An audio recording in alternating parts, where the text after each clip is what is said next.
What's up, guys? Welcome back to the Post Pro Podcast. It's episode 37, and Sebastian is unfortunately not here. He got called into work. May he rest in peace. Um, but yeah, let's hop into movie news. I had a couple things, thought they were kind of dumb, kind of funny, so I wrote them down. Um, First of all, did you guys hear about this? Apparently, James Cameron's True Lies is being rebooted into a TV series done by CBS. That's apparently in the works right now. Right. That was weird, but that there's really not much to go off of other than just that. Nothing's really been. It's so funny though, because True Lies is one of the most it's good, but it's a very just anonymous movie. It's just what if there was a spy and he had a wife? So just rebooting it, it's just it could be anything. Yeah, especially as a TV series. I don't know, why? But hey, who knows? Yeah, I probably won't watch it, but whatever. Then this was the real. I saw this on IMDb this morning, and I was like, "This just sounds awful." Powerpuff Girls is being adapted into a live action action series done by the CW. Oh no! Yeah. All right, yeah, pretty good. Checked out. When I read that, I could immediately visualize how that was going to turn out, and it was kind of incredible. In my opinion. Yeah, that was great. I can't wait till the teasers come out for that, some stuff, the costume, probably anything. It'll just be insane. But yeah, that's all I had. I just thought they were kind of cool things. I just peeked at Reddit and I found another thing. A lot of us have been talking about the Borderlands movie coming up. I know Collin hasn't played the games, or I don't know if Noah has, but I'd be surprised if you have. So this would very much be a Sebastian thing, but very often when we were talking about it, we were like, who's going to play Claptrap? Who's going to play Claptrap? Jack Black is playing Claptrap in Borderlands. If you guys know anything about Borderlands, Claptrap is a tiny little robot with a big mouth, and I'm sure that'll be decently funny at least. Still not excited for it. Still think it'll probably end up being bad as a video game adaptation, but most of them are interesting cast so far. Was that the one where Kevin Hart's cast? Yeah, Kevin Hart was cast, and then Jamie Lee Curtis was also cast. So far we have Kevin Hart, Jamie Lee Curtis, and Jack Black for the Borderlands film. That is an interesting cast. Yeah. All right. All right, Noah, did you have anything to add? Yeah, or? I mean, this isn't so much news, it's just an announcement, but I think all three of us, well, at least Thomas and I for sure, are definitely looking forward to it. At least Thomas will be when I actually say what it is, which is... New York Criterion? No. Damn it. 3-4 days ago, I don't remember exactly when, Netflix announced that Patrick McHale, the creator of Over the Garden Wall, is working on a Redwall series for Netflix. Cool. So... I mean, we don't have any real details other than that, and obviously it's based on existing IP. So I mean, take of that what you will. I don't know what Redwall is. Yeah, I mean, I just I think I had heard about it. Name. Yeah, I had basically heard about it before, but I don't know. That was pretty much it. I haven't actually read it or anything. But I don't know. I just felt animals, anthropomorphic animals. Okay. Yeah. But I don't know. I still need to check out Over the Garden Wall. It's on HBO Max, right? I know. Yeah, it's in my watch list. I do. You do have it. You have HBO Max. Yeah, I know. No, you have, Collin. All right, so let's hop into what we watched over the past week or so. Noah, you want to start it off? Sure. I mean, I figured you'd start it off, but yeah, I could start it off. That's why I was like, he thinks I'm going to start it off, but actually, yeah, I did actually. So started off the week completing a filmography with "You Can Count on Me," Kenneth Lonergan's first. I guess it was his first anything movie because he also wrote on Gangs of New York, but did not direct it obviously. So did he? Oh no, because he wrote Analyze This and Analyze That. Very odd, honestly. I haven't seen either of those, but those are comedies, I think. Anyway, You Can Count on Me. It's a very good movie. It's honestly, I'd say it's more thematically similar to Manchester by the Sea than to Margaret. But I ended up liking it a lot more than Manchester by the Sea. I think because it's not so much about like wallowing in grief, as much as it is about, it's like basically about two siblings who very early on their parents died, and it's not like a central part of their lives or anything at this point, but they're very clearly affected by it. And yeah, I mean, it's just very good. Like Laurel Linney and Mark Ruffalo are good actors who I'm like huge fans of both of them generally. And these are two like insanely good performances, arguably their best. And you also have like Rory Culkin, Matthew Broderick, J. Smith Cameron, who always shows up in these movies. She's always great. But yeah, pretty good. I can't even remember like why I watched this, but Cruel Intentions. It must have. Was I doing laundry? Yeah, I might have been. I might have been. How long does your laundry take? What do you mean? Well, like it takes like 2 hours to fold your laundry. I have to wash it and dry it. No. Okay, sure. So it's just like because it takes like an hour and a little more to dry it. So I'm not going to put on something that I like actually want to. Well, okay, we'll get into this later. But anyway, so sometimes I just put on something that I'm like, I don't think I'm going to enjoy this, but it looks somewhat interesting, and I'm fine like taking a couple of breaks in between. Okay, I see. So yeah, that's kind of what Cruel Intentions was. I don't know. I mean, on the one hand, it is almost like a misanthropic movie, but then for some reason, like around halfway through, it asks you to start like empathizing with the characters, and I'm like, you know what? No, I don't think so. But I don't know. I mean, it's certainly a very, very like, even though it was made in the 90s, it feels like a very like late 90s, early 2000s cultural touchstone.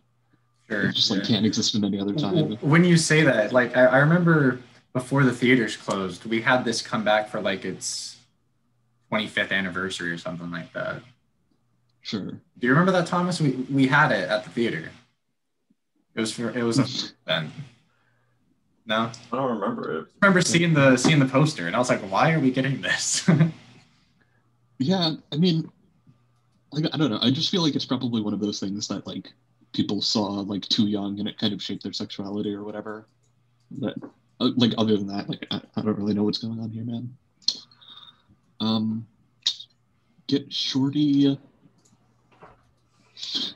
I don't even know, man. Like Barry Sonnenfeld's career is so odd, and I guess it's moderately funny, but it's not like that funny. I don't know. I really don't have a lot to say about that one. Rewatched Mission Impossible 3.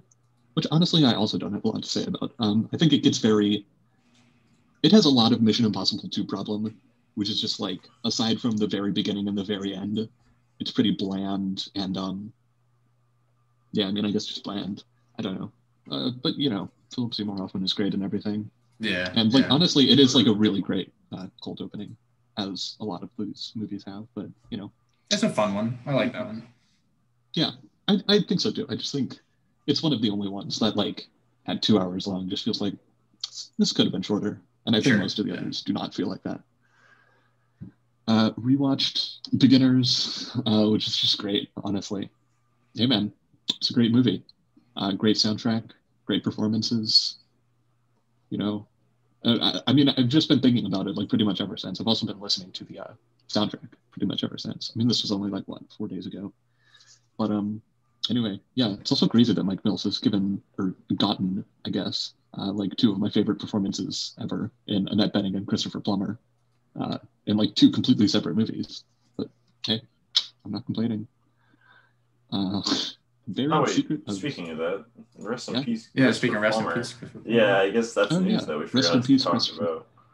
People die all the time. I mean, come on. Yeah, sure. We can't talk about all of that. Yeah, I mean, that was why that was a pretty legendary career too, though. In memoriam, where we just list every single person that died. Every single person that died. Every single person, celebrity or not. No, every single person.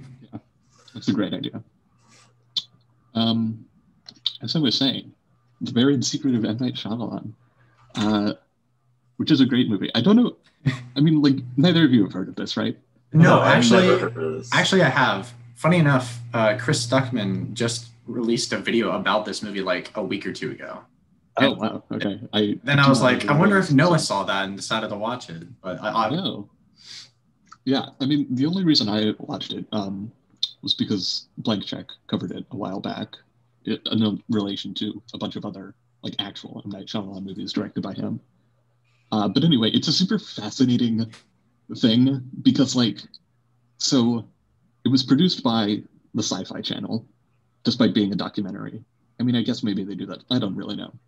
I don't know if they do that very often. But anyway, so a week before it was released, it came out that it was faked basically because so the documentary is about M.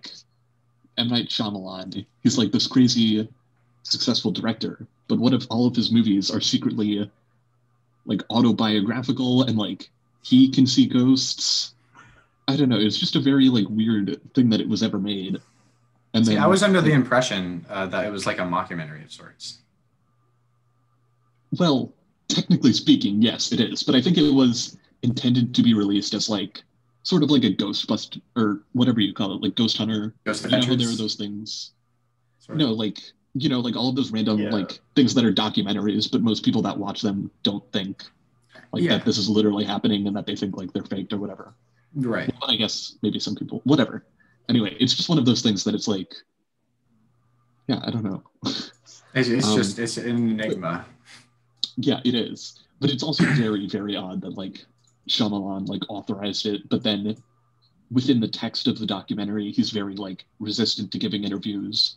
But the scandal was basically he secretly wanted this movie to get made, showing how much of a secretive person, I guess. I don't know. It's also pretty boring, so it's kind of not it doesn't have a central thesis statement exactly on what Shyamalan's whole deal is. It's just kind of he's kind of strange and maybe supernatural.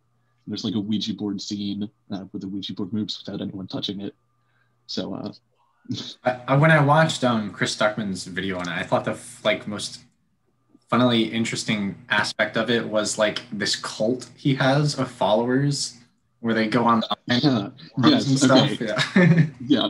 I didn't even, that is actually probably the most interesting part, honestly, because it's very, very clearly fake in a way that just when you're looking, when you're reviewing at it at the time, you might be I don't know, this is kind of an interesting internet subculture or whatever, but now you're just this There's is not no how way. the internet works. Aside from it is implausible that this exists, it's this doesn't, that doesn't confined to the rules of the internet. That's not sure. That's literally just not how it works. But yeah, I don't know. Certainly interesting, and it's free to watch on YouTube. Okay, cool. So I mean, awesome. Maybe someday. I don't know really know if I want to watch it, but maybe someday. No, I mean, and I like M. Night Shyamalan as a director. I certainly don't hate any of his movies, although obviously a lot of them are bad. So I mean, I think that's one of the main reasons that I watch this as well. But if you don't really have any fondness for him, I get it.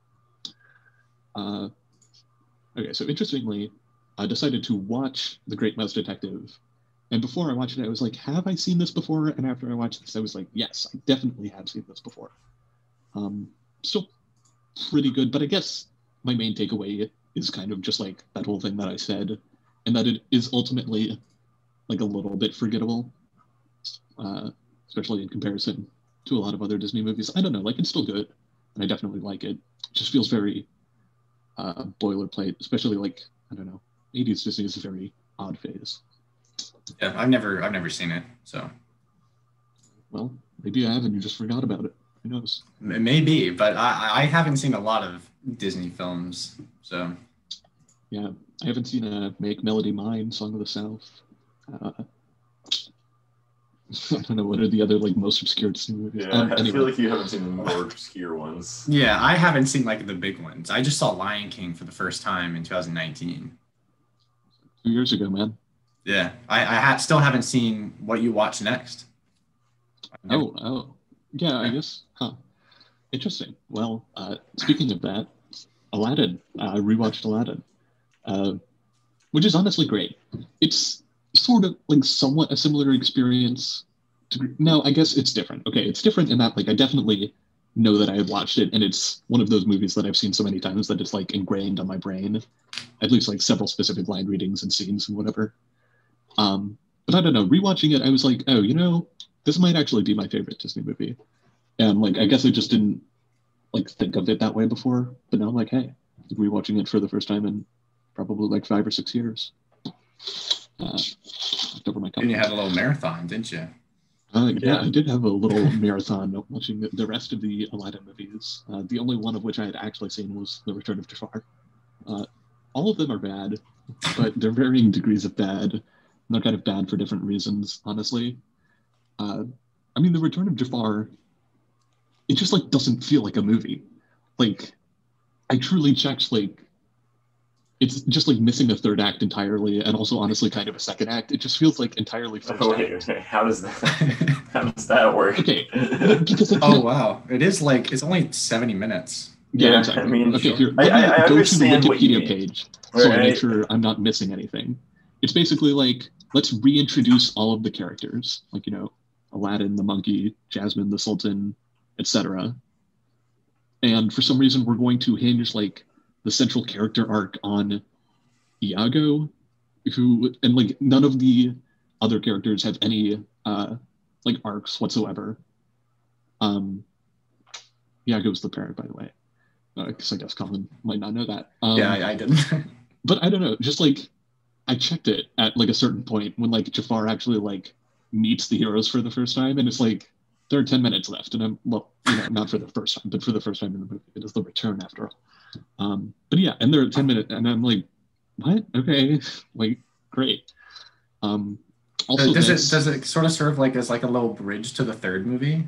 No, not at all. The third movie. Okay, so this is actually crazy, right? So the ending of Aladdin, spoiler alert, I guess, but it's like Aladdin and Jasmine are like, we're going to get married, yay, and it's happy, and they're like, you know, engaged or whatever. Obviously, they're not, you know, like engaged in the traditional sense because it's a fairy tale. You know, they don't like buy rings or whatever. But you presume that like the next thing that happens is they get married. So in Return of Jafar, one of the subplots is like the Sultan is like, Aladdin, you're going to become the next Sultan, and Aladdin's like, I don't know if I want to. And this doesn't really go anywhere, by the way. Like, I don't even remember if it's resolved or how it's resolved. Whatever. And then the third movie opens on their wedding. So I'm like, wait, what? So like the entire second movie like just took space in between when they were engaged and they got married, which is just like something that like is just seemingly completely glossed over. Like I had no idea that was the case until like the third movie opens with their wedding, and I'm like, so what? Yeah, but what was the point? Yeah, and truly the only like thing that bridges like the three movies is like Iago sort of turns in the second movie, and then in the third movie he's still like, you know, he's still more of like a good guy or whatever. But other than that, there's like no like explanation or like just really anything bridging them. Nice. But yeah, I don't know. Anyway, the third one is definitely a lot better, but still kind of boring. And also both of the sequels are not like poorly drawn exactly, but definitely like a lot worse looking and shoddier. And I'm assuming they were like direct to video. Right? Yeah, they definitely were. I think they were actually the first direct to video Disney movies, at least. Okay. I wonder if there's like a list on Wikipedia.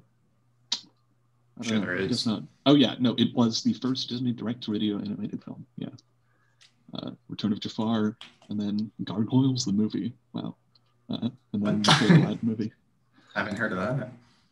I think Gargoyles is like a Disney, what do you call it, television show. Okay. Yeah, so that's weird. Yeah, and then I watched the Guy Ritchie one, and I was like, man, why? At what point did you like regret watching all of them? I mean, like almost instantly. Obviously, the first one I enjoyed a lot. Yeah. I mean, the thing with the second two is like they're so short. Like the first one is 70 minutes, and then the next one is 80 minutes, and like the third one definitely has the most interesting like third act out of all of the not first ones, I guess. I don't really know what to call them. And I don't know, it has some interesting stuff going for it, like especially towards the end. So I don't know. It's a little harder to check out entirely. But I don't know. Man, like the fourth one, it's definitely not the worst. But like it's and also like I really probably should not have chosen to just like watch them back to back. Yeah. Because like especially when you're doing that, you're like, so this is literally worse in like every single possible conceivable way. There's like nothing that's better, like whatsoever. And then you get in that mood where you're just like, oh, why am I doing this? Which makes you like it even less. And yeah. But I mean, it's only like 2 hours long, and sure. like the songs are still good. So I don't know. I definitely wasn't regretting it as much as like the Lion King remake, which like I watched in 2019, and I was like, I'm not even logging this. Like this is just nothing. Like what's even going on here? Anyway. So yeah, and then I watched The Holy Mountain. One thing I did want to mention was your review for Guy Ritchie's Aladdin. I never noticed, but Naomi Scott does kind of look like Sarah Michelle Gellar. Really? Okay. Because I think, like, and then I looked up like a picture of her afterwards, and I was like, maybe I'm just like going completely insane, and I'm just like, it's something about like the movie or like my mental state or whatever. But yeah, that's bizarre. Like if you look at her Letterboxd picture, I mean, she just kind of looks like a more ethnic Sarah Michelle Gellar. Okay. Yeah, I don't know. I felt like it was. Yeah, no, you're right. I mean, and like I'm the one who pointed this out. I felt like it was a lot of like the way she was kind of like talking and like moving her lips specifically, like over the course of the movie. I think I've seen her in anything else. Maybe not. Oh, she was in The Martian. She was in Power Rangers, but probably as like a CGI thing, right? She was in the Charles Angels remake ever, which I have not seen. Have you not seen Lemonade Mouth? I have not seen Lemonade Mouth. SMH. Looks interesting. Have you seen Lemonade Mouth, Thomas? Yeah, I've seen Lemonade Mouth. Oh wait, really? Okay, I thought you were just. I mean, when I was like a kid, and I feel like I've rewatched it at a party just to have a good laugh. Yeah, it's like a classic Disney movie. I don't know. I was raised on the Disney Channel. I was not. Yeah, no, I've never heard of this. But that's crazy. Yeah, it was just a Disney Channel movie. It's pretty bad. I watched it like every so often, but not the movie, of course. The channel I'm referring to. Mm-hmm. But I guess not often enough. So it's pretty funny if you want a good laugh. But yeah, I mean that's that basically. All right. So I guess I will do my week. I started off with another DC animation film, Constantine: City of Demons, the movie, which was pretty good up until the ending. It just didn't work for me. It was weird. It was a really weird finale. But other than that, I thought it was like not bad. After that, we get to bad. I watched the new Sam Levinson movie, Malcolm and Marie, on Netflix. Looks great. And I hated this. I hated this movie. It's just, simply put, one of the most pretentious movies I've ever seen. I found out later, after I watched it, that it was inspired by a fight Stevenson had with his wife after a movie premiere, where he got a negative review from some LA Times critic or something like that. And I mean, if that just doesn't tell you what the movie's going to be like, then I don't know what will. It looks nice. The soundtrack is nice. That's about it. I mean, John David Washington and Zendaya aren't bad, but they definitely could have been better. And with that, that's Malcolm and Marie. I mean, I honestly did not like it, but I feel like if anyone would like it here, it'd be Thomas. Yeah, of course Thomas would like it. Yeah, of course you would. Sure. Yeah, I'm planning on watching it. Yeah. Eventually. Wow. Oh, interesting. Get around to it. I look forward to your thoughts. Okay, fine. Don't answer me. See if I respond with nailed it. Period. So then after that, with the boys, Fast and Furious marathon. Too Fast, Too Furious, which was much worse than the first one, in my opinion. Yeah. Like the first one at least had a consistent energy and drive to it. Drive, haha, get it? Certainly. Yeah, no, I know what you mean. But this one was just boring. And I don't know. I didn't really like it. I mean, if you thought the second one was boring, I think the third one will definitely it's definitely not boring. Really? You thought it was boring? The second one? Yeah. I mean, not like I'm over here waiting for it to end, but I think I did get a little boring. Sure. I just didn't like it as much. Although, if anything, Too Fast, Too Furious definitely put us on the path to where these movies are heading. The finale was insane. Yeah. And I hear that they only get even wilder from here. So that'll be fun to see. After that, I had a big homework day. So I just decided to watch a little short film. It popped up on my YouTube recommend again. So I rewatched Rob Cantor's actual cannibal Shia LaBeouf performance live, which is just great. I mean, it's a classic. I hadn't seen that thing in years, and it's so funny.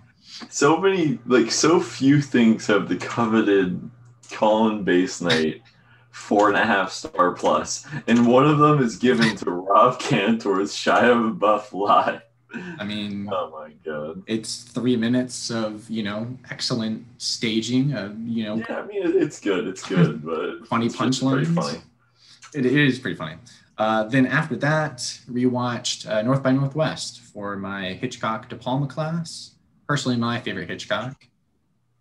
After that, I rewatched Vertigo for my other class. I know I watched Vertigo last week. I didn't realize. I knew I was going to have to watch it again for another class this semester, but I didn't realize it was going to be the week after I watched it. So I rewatched it. It's still good. Then I watched The Holy Mountain yesterday. And last night, went to the Enzian with Thomas, and we... Hey. Too much. There it goes. Hey. Yep, St. Maud. Was a little disappointed by it. Yeah. Yeah. So I think I wouldn't mind seeing it again just to confirm my thoughts on it. It's a really nice-looking movie. Has some really effective scenes, but there's a lot missing. It's rushed. It's stylized, in my opinion. I mean, it's an A24 movie, yes. Yeah, but even still, I was expecting a little bit more than what I got from it. But and then that was it. All right, so my turn. Too Fast, Too Furious, and Collin talked about it, but I don't know if you objectively stated, but it's a bad movie. It's really bad. Really funny, really good time. I'm enjoying watching it with the boys, though. I feel like these are movies that if I was watching them alone, I'd be clawing my eyes out, fucking bashing my head into my desk. I don't know if they're that bad, Tom. Okay, maybe they're not that bad, but I don't think I'd be able to handle it. I think I'd just turn it off and just do something else if I didn't have someone to make fun of it with. And then speaking of bad, then I watched The Day After Tomorrow, which I don't know if I talked about on the podcast, but I definitely talked about with you guys. I'm taking a physics class, which is using films that I have to talk about the science of films. But this doesn't even have that much to do with physics. It's not even the films she picked. Okay. Is chasing Thomas. Okay. The films that she picked aren't directly tied. She picked Independence Day 2. It was in gravity. The spaceship comes crashing into Earth. Yeah. Gravity would have been a great pick. But I don't know. So usually when I wrote this essay, I was stretching, looking for stuff. Hopefully my professor doesn't watch this episode of the Post-Road podcast. But yeah, I mean, it's pretty bad. Really bad CGI. They can be decently fun at times in the same way the Fast and Furious movies can be fun. I mean, I didn't bash my head in watching it alone without someone to make fun of it with, so that's crazy. Not god awful. And then it's been a while since I've seen that movie. I remember liking it back in high school, so yeah, be interesting to see how it holds up now. Funny enough, I watched this in high school and had to write an essay about it in high school too, but I could not find that essay, so I still had to write a new one. So sad. Then St. Maud, which I enjoyed more than Collin. Thought it was good. Thought there's a lot of thought that can be put into it. It's just so incredibly short. It really needed like another 30 minutes to push it over the edge. It's 80 minutes, like 82. Oh, wow. Okay. Yeah, it's incredibly short. But I mean, performances are really stellar. I believe there's like a lot of like what's the word I'm looking for? Like interpretation. That like you can go in through yourself, which is something that is refreshing for horror, especially with how bogged down the genre has been. But I liked it. I feel like if it just had those extra 30 minutes, it could have been just as good as something like Hereditary or Midsummer, but instead it was just pretty good. And then Holy Mountain, which Holy Mountain. Yeah, let's get into it. The Holy Mountain. It's an interesting film. Say the very least. I don't know. I have like so many thoughts about it because usually when I watch something, I like my mind's racing and I'll like make up like random shit that'll make anything like help make sense to me. Right. So to me, I was like, wait, so this is like some meta commentary on like human living and like our obsession with money and our obsession with religion. And it's so much that it feels like to me that's like all encompassing for like trying to derive meaning from absolutely everything, which, you know, I mean, I believe it is. I mean, it's eye-catching, well shot, well performed, and like the ideas are quote unquote interesting, but they're so like not very concrete that it becomes so abstract. Strange. It's strange. Interesting. I actually thought this was a lot more grounded is maybe not exactly really no, but a lot less abstract than I thought it would be. Like, I mean, it's very clear like what each character is doing, even if like their motivations or whatever aren't clear. Sure. I don't know. There's very little that's like, oh well, this is obviously like a metaphor that makes no literal sense whatsoever. Yeah. I don't know. I mean, there was. I would say it's less of a. It's more confusing in that you're like, so what is this about per se? Rather than like you're watching something and you're like, I have no idea what's going on. You know, in the end, I feel like he's also trying to say like it really wasn't about anything by just immediately pulling out from the whole. Yeah, that's what I took from it. So strange. So strange. Yeah, maybe not. Like each character, you can definitely derive their meanings, but as a whole, I was so like, oh my god, where is it? Which, you know, is exactly what you said. And maybe with the whole pull out the camera, see the whole scene, this is a movie, like maybe he's implying that doesn't mean anything, but maybe he's implying it doesn't mean anything in like a nihilistic sense where you can apply that to everyday life. However, crazy film. I'm at the point where I'm like, I don't even know if I can rate it. I feel like I'm on the cusp of calling it a masterpiece or on the cusp of calling it absolutely nothing. And I feel like it's just something that I already need to rewatch when I watched it an hour ago. Apparently I have I don't even think my opinion's like that unusual, but I don't know, like I liked it a lot and there wasn't really I mean I just took it as a very simple, like obviously it's about 9 people and these 9 people are all like looking for meaning in different ways but are all deeply unsatisfied. With the exception of maybe the thief, who seems like maybe slightly more content with this place in the world. And so, you know, they all like look for transcendence and then they realize that they can't find it. Or, I mean, in the thief's case, that he can only find it through like love or whatever. Which, you know, it's not like, that's like the most, like, what do you call it, unifying theory of all time. It doesn't explain like everything. Mm-hmm. Maybe I'm overcomplicating it. Right. I mean, it's certainly a very complicated movie, and there's a lot of stuff going on that you're just like, why is this in here?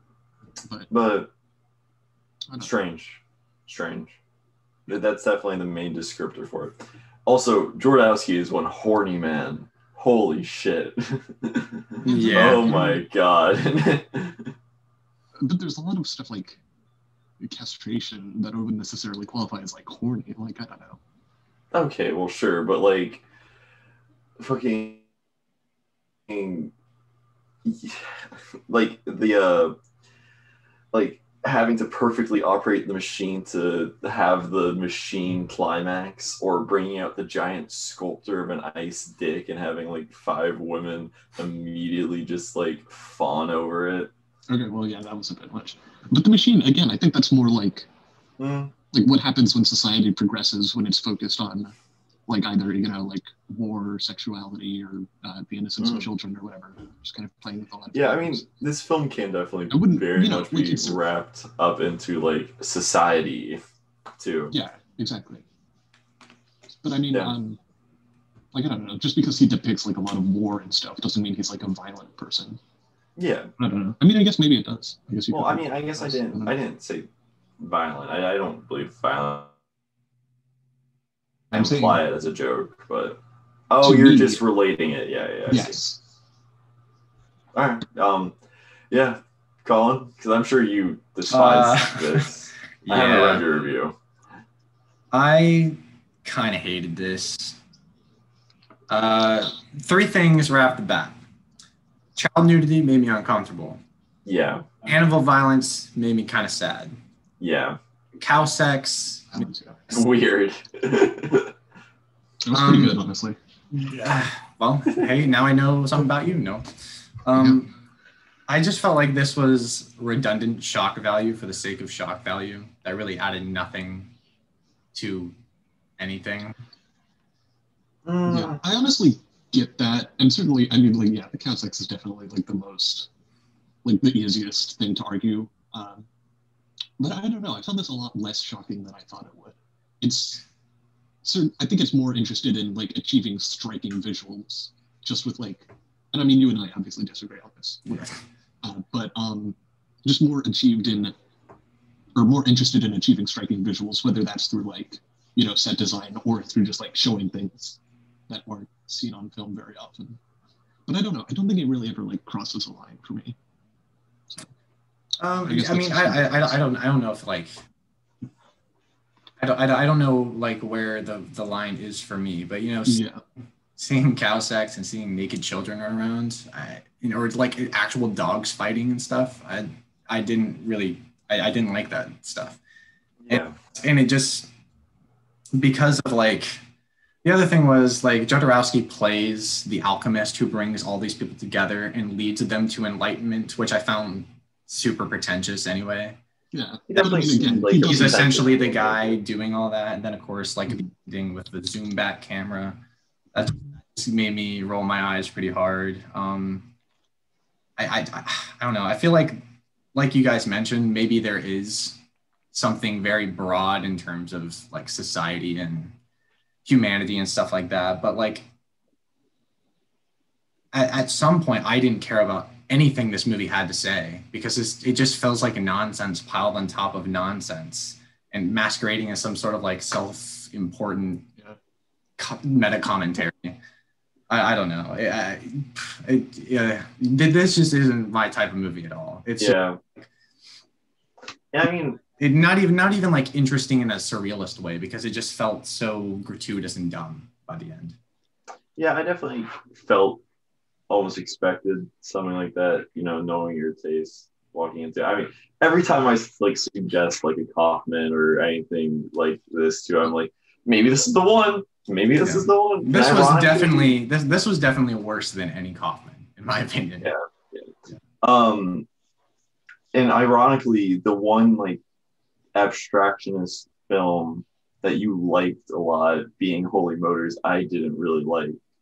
Yeah, I thought Holy Motors was much better than this. Which is probably something I need to revisit again too. But yeah, I am. But don't you like Holy Motors like about as much as Synecdoche though?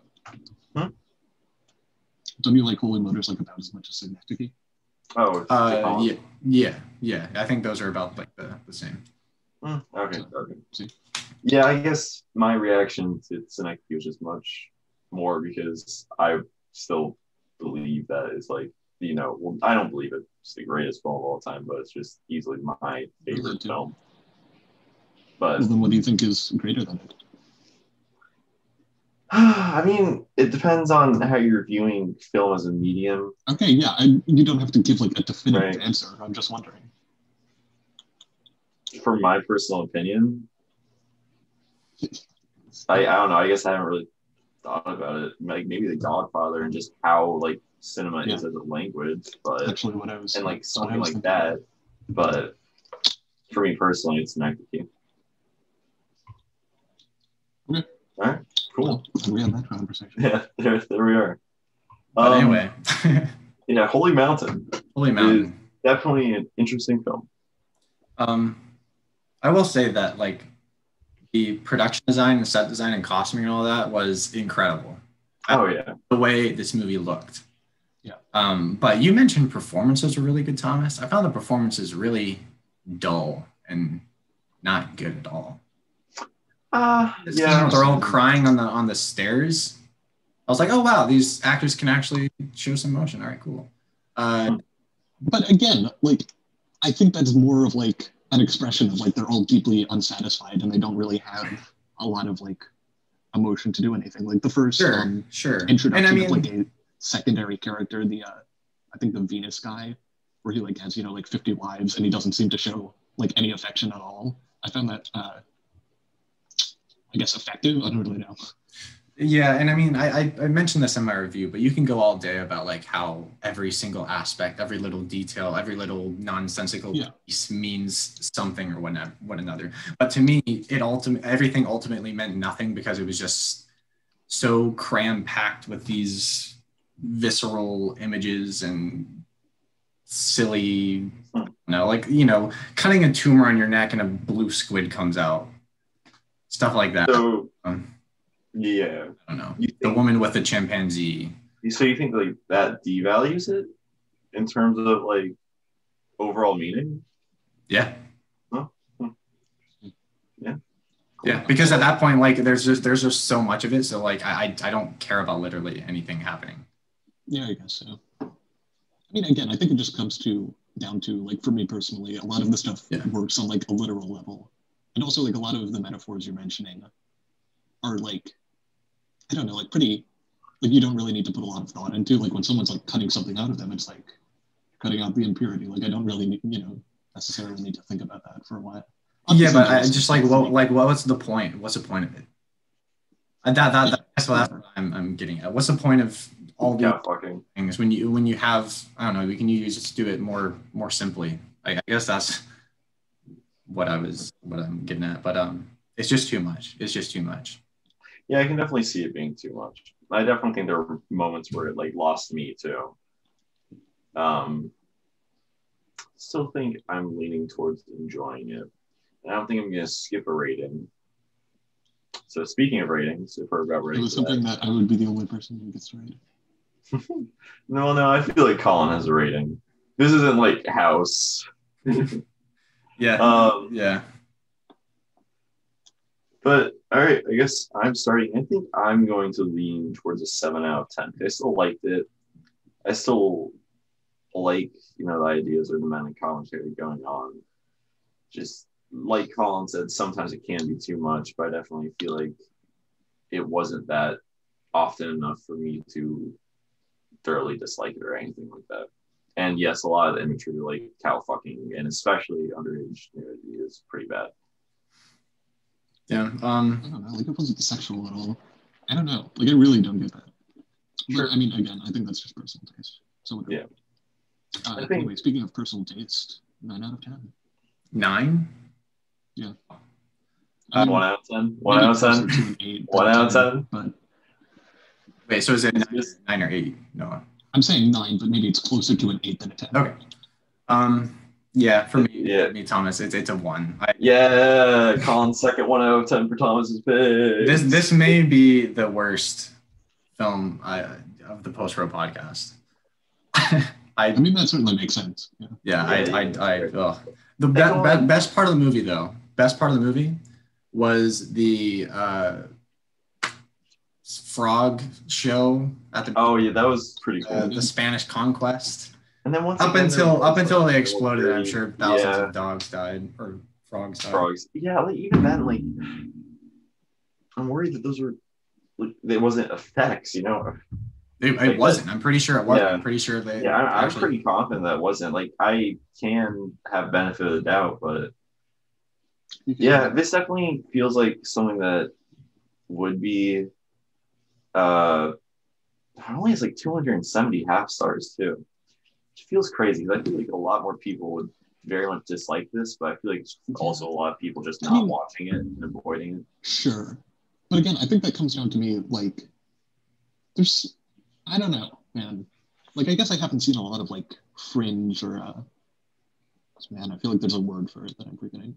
Like, sort of extreme film or whatever. But this definitely feels like it's probably on the lower side of that list, you know? Like, how does this compare to Begotten? Like, I'm sorry, what? Begotten. Well, I mean, like, Begotten isn't, like... Begon's just boring. Okay. Well, I mean, like, in terms of, like, visuals, content, whatever. No, Begotten, see, the thing with Begotten is, like, it's filmed in such low res, and it's so rated in color that you can't even distinguish what's happening. Well, like, in terms of Begotten, for me, like, Begotten is very...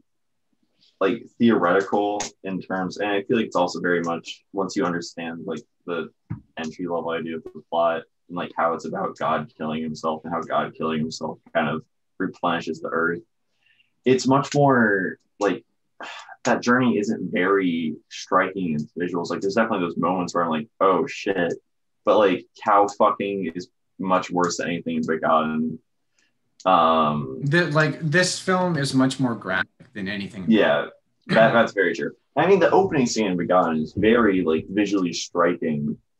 Begotten for me is terrifying. But again, I think the black and white idea, holds that to a certain. Sure. Yeah.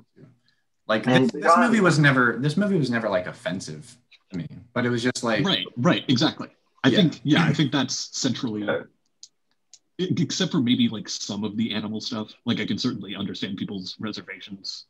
Yeah. With the violence too. But other than that, I was like, I don't know. There's not really a lot here that I could see as like. I mean, obviously it's sacrilegious, but like if you care about that, sure. Come on, man. No, I mean, like I could understand why a lot of people would be offended by this. There were definitely certain aspects I did not like at all about it, but I mean. I was never like wholly offended. Felt bad for some of the animals and didn't like that there were naked kids on screen, but that's just me. Yeah, I mean, yeah, all right. So also, Sebastian told me that he rated it a 4 out of 10. Yeah, I was just gonna say we should go with his Letterboxd rating, which was 4 out of 10. So if we include that, then it's a 5.25 out of 10. That's crazy. Which is more. Did you compare that to the spreadsheet yet? I can pull it out. Let me see. I mean, we don't need to. I don't know. Just kind of wondering, honestly. Well, speaking of, while we're talking about it, did you text Sebastian asking him more about his pick? Yeah. So he is sticking with his pick, which is going to be Back to the Future. Because Collin hasn't watched it yet. I haven't seen it. He's basically forcing Collin into watching them. So it's good. Yeah, I mean they are good. Yeah, so I mean I'm excited. Wait, are we watching all 3 of them? I think he just wants the first one. I will probably end up watching all 3. Yeah, sure. Just watch the sequels. Yeah. So I mean you don't have to. Here, let's share the screen for the spreadsheet real quick. So 5.25, it would be tied for 14th. Oh wow. I guess that's a lot lower than I thought. Be tied for which one? Tied for 14th. So Trick or Treat, Anomalisa, and 4 Lions. All right. Watchmen was a lot higher than I thought. I mean, Watchmen wasn't like. No one had a negative review for Watchmen. I mean, I disliked it. But... Yeah, I didn't like it that much. It wasn't awful, I guess. Yeah. Safe filmmaking, I guess. Yeah, cool. Yeah, cool. Yeah. There we go. Why are there 3 NAs on Pursuit of Happiness? Isn't there? There's 3 people in that box. It was you, me, and Jordan, right? Yeah, but I think Jordan didn't log it on Letterboxd. And Sebastian wasn't there. Obviously, I wasn't there. Yeah, obviously, no, I wasn't there. So, yeah. Well, Here we are. Here we are. So yeah, Back to the Future. Mountain. Yeah, Holy Back to the Future. Yeah, the whole definitely stream. So I actually looked at your review, Collin, before watching it because I wanted to see what quote you used. Because I was like, oh, that's not gonna be that much of a spoiler, right? And then it was it was the spoiler. Yeah. Well, no, I in like with no context. With no context, sure, yeah. I think that was mean. So when it actually got to that scene, I was like, what? Yeah. Did you like it? Did you like the ending? Did you like that? Yeah. I mean, I was like, damn. I was like, dumb. Yeah, I get that. And honestly, at that point, my presiding thought was like, wow, Collin must really hate this. yeah. I mean, yeah. That's fine. All right. Well, all right. So, yeah. Soon. That's the end of the podcast. Bye-bye, loyal 2.5 viewers. Yeah, seriously. Next week, Back to the Future.